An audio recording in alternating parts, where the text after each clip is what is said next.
what they're supposed to do actually is that when the government collects taxes, in order for the lights to be on, literally, and the water to be running, that's why you collect taxes. If you're going to develop, you don't develop from taxation. That's clear across economies. Can we say that you can see, let's just take the taxes and levies that are on fuel, whether we want to talk about road development levy, we want to talk about all of these other things. Do you see the applicability of these taxes on keeping the lights on and the water running? Absolutely no, because the taxes in this country are technically, if you check, there is a budget making process that is going on right now.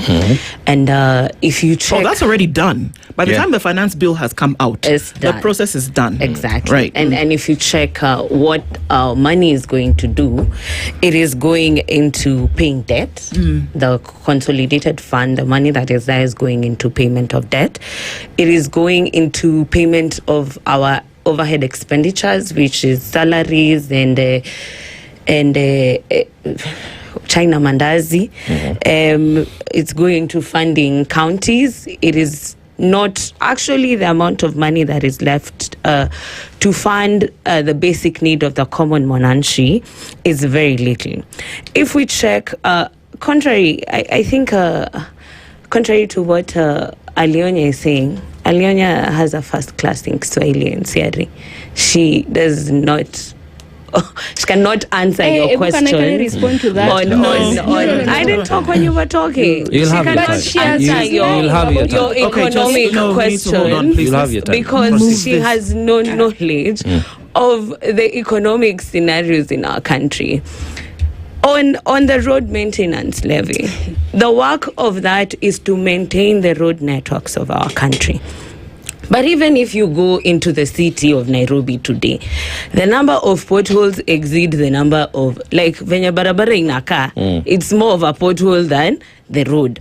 So when they took this securitization on this levy, it was for paying pending bills to contractors, not to do what actually they're supposed to do and not to pay any loan. I've heard you say there's also the railway development levy on that. If you check what the government wants to do with that levy, they want to securitize 96 shillings out of the 100 shillings in order to go and build the SGR that is supposed to move from, I think, Kisumu to Malaba or Naivasha to Malaba, something. So they are cognizant of the fact that they are short of money to do any form of development. So they need to borrow on a certain... the levy is continuous. Tunanunua after all the time. So wanajua, what they're actually doing is taking a loan on future payments on this fuel. If you check the situation that we are in, let's go back to where this started. Immediately there was the Strait of Hormuz closure. You could see the government all of a sudden coming out to say, I will quote Mbadi in verbatim, saying that he predicts that this fuel crisis will be almost similar to the COVID-19 crisis that affected us in this country. And true to his words, less than 2 months later, we are exactly where it's at. It is not surprising that immediately the Kenya Pipeline Company was privatized. It is immediately when we have these problems. It is not surprising that EPRA, it is known that EPRA does not determine fuel prices in Kenya using the algorithm or using AI. It is mtu amekaa hapo akadecide tunaweza shukisha 10 bob tupandisha ingine na 38 bob tuone kama tunaweza balance hii math.